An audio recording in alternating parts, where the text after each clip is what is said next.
How to make a professional stand for your puppets. To the puppet nerds of the world, this may sound absurd, but this is the place you need to be. We'll do an interview and then we'll stitch and glue all of the dolls, we'll make it shake. If you wanna be in the know and to play like a pro, subscribe to Krutinger Puppets. Welcome back to the channel where we make puppets and play like a pro. Now on this channel, we've made a ton of puppets. You can see a lot of them even behind me. Now actually, just a couple months ago, I made an entire video on how to make these puppet racks that hold all my puppets. But sometimes you only need one stand to put on a table or a shelf or something like that. These stands are not only great for just storing a puppet, but also they're very handy in the use of building puppets. And especially for taking photos of your puppets at the end. Make sure to hit the like button if you'd like me to make a video on how to take studio photos of your puppets. Now today, I'm going to show you how to make a puppet stand from scratch. If you stick around to the end, I'm going to show you a bunch of budget items that you can find online to use as a puppet stand immediately. Now I'm going to show you a bunch of the materials that I'm going to use today. Just note that I'm using materials that I have kind of lying around in my studio. You can get the same materials at your local hardware store, or you can substitute it with similar products. And if you make any changes, I'd like to see it. Make sure to tag me in any photos at Adam Krutinger. Today I'm going to use a 1/4 inch thick piece of particle board, but you could also use plywood. I like to make sure it's at least 8 inches wide. Looks like I have enough to make 2 today. I also have a scrap piece of 2x4. I'm also using a 5/8 piece of dowel rod, and these wooden doll head knobs too. I use these a lot for puppet eyes, but they work great on my puppet stands too. And you'll probably need 3 to 5 screws. You're also going to need some tools too. I use a screwdriver with a matching bit for your screws. You'll need a Forstner or spade bit that matches the width of your dowel rod. You'll need some super glue, a small drill bit for the screws, and you'll also need a saw to cut the wood. For this, you can use any saw that you have or that you're comfortable with. Today, I'm going to use a jigsaw. It's also handy to have a pencil and some measuring tools. Let's get started. So it looks like I have enough to make 2 stands today. Since my wood is 8 inches long, I want to make this into 2 8-inch squares.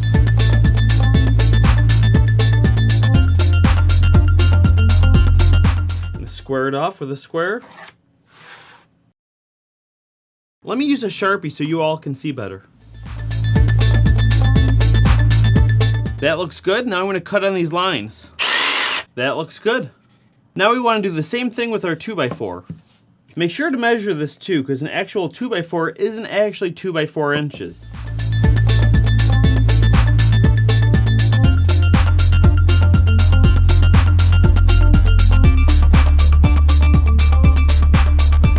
And then cut these out too. There we go. Next, what I'm going to do is draw X's on both sides of these bigger squares. Make sure to line up the corners perfectly.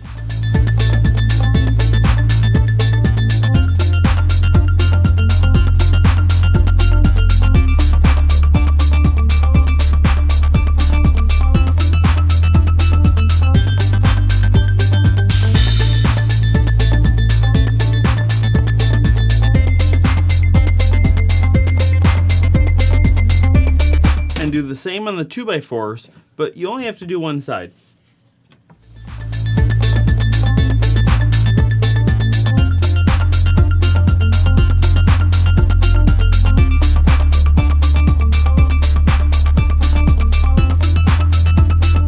Now what you want to do is line up these 2x4s so that the corners of each one are perfectly lined up with these lines. That's how you know it's centered perfectly. And then trace these squares. This is going to make it so you don't have to guess on where to put the screws. So now flip them over, and I'm going to do the same thing, but attach it with a little bit of super glue. This isn't enough to hold it permanently. This is just enough to tack it so that I can put the screws through.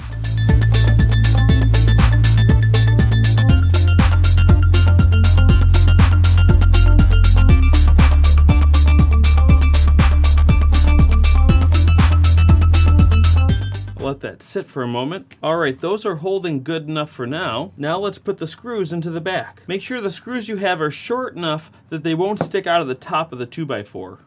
I'm just going to put 2 in each one. Since we traced this, we know exactly where to put it, because you don't want to put it too close to the edge, and you also don't want it too close to the middle, because we're going to be drilling there later to put the dowel. I like to put one here and here. I like to put one about halfway here and halfway here. That's more than enough to hold it.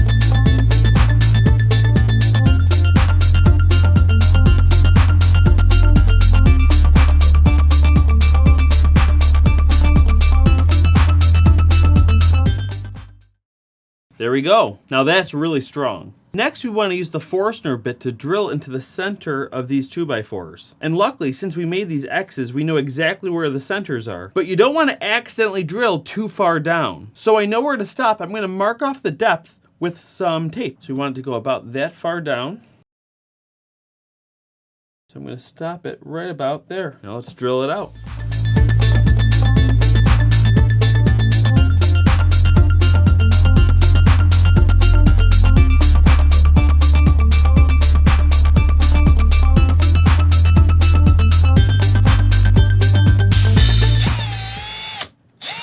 There we go. Okay, next I'm going to cut my dowel rod. I like to make mine about 16 inches, but you can make yours as long as you need, depending on the design of your puppet.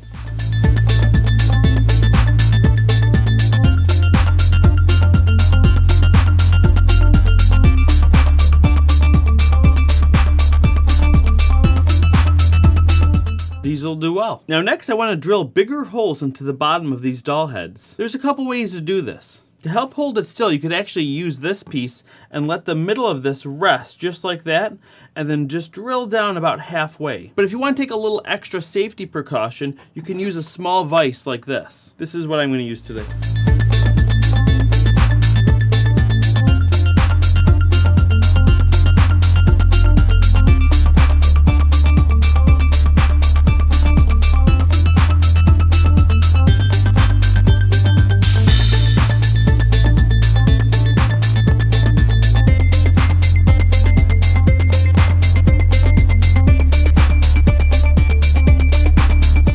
These are perfect now.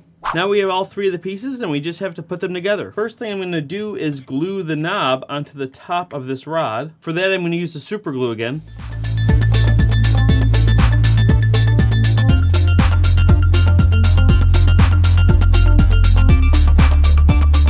A quick little tip, anytime you're using super glue and you are impatient for something to dry, you can just use some Accelerator spray. I have a link to this down in the description too. Just like that, and it sets really quick. Now you could glue this end of the rod into here if you wanted, but actually a lot of people like to not connect it at all. That can make it a little bit easier for travel, because if you have a handful of these, they're kind of hard to stack in any way. However, if you can take them apart, you can have a bag full of these rods, and you can easily stack these plates. But one thing that can be a little bit annoying if you don't attach them, is sometimes if you put your puppet on it, when you lift your puppet up, sometimes the rod will come with it and then fall out, which can be kind of annoying. So I'll show you a cool little trick. Now to do this technique, you use that smaller drill bit I showed you earlier. And what I'm gonna do is drill a hole into the side of this 2x4. Make sure to do it on the flat edge and not on the edge with the grain. This side's a little bit stronger. I'm gonna put a hole right in the middle here, and it's gonna go in there all the way to this hole.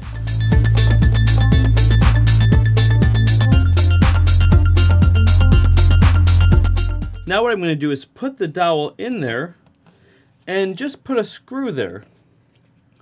I'm actually just going to twist it in by hand.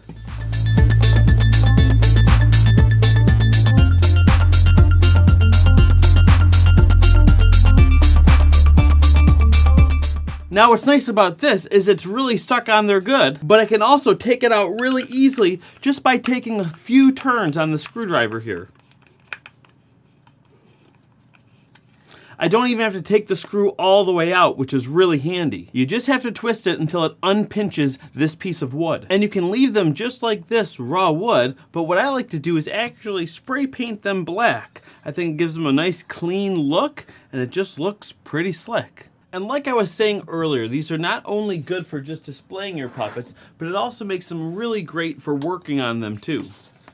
Whether you're in the process of building it, but especially it comes really in handy when you're grooming and trimming fur of your puppets, and adding the facial features and final details. But at the beginning of the video, I told you I was going to show you some other little hacks to use as puppet stands. One of the hacks I see a lot of people use is a paper towel holder like this. This is just a standard paper towel holder that you can get almost anywhere, but of course I'll have a link in the description. The only problem with using these stands is that they're a little bit small for the size of the puppet puppets that I make. Arlo isn't even a puppet I would consider that big, and he takes up almost the whole stand down to the bottom. Now that might actually be a look that you like. It'll be kind of flush with the table or whatever shelf you're putting them on. But this size stand is especially nice for the snoof puppets that I make. Make sure to click the link up here if you want to learn how to make your own little snoof puppet. Now there's another puppet stand hack that I see a lot of people use too. And it's a little bit strange. I see a lot of people even use a plunger as a puppet stand. It can stand up by itself really well like this, and it's actually pretty tall, so it works for most puppets. And the other thing that's great about them is they're pretty cheap. You can even get them at most dollar stores. But for everyone's sake, please make sure you're using a brand new plunger. Now I have one more puppet stand hack. This one I discovered on accident when doing a puppet show at a school. I got all the way to the school with my puppets,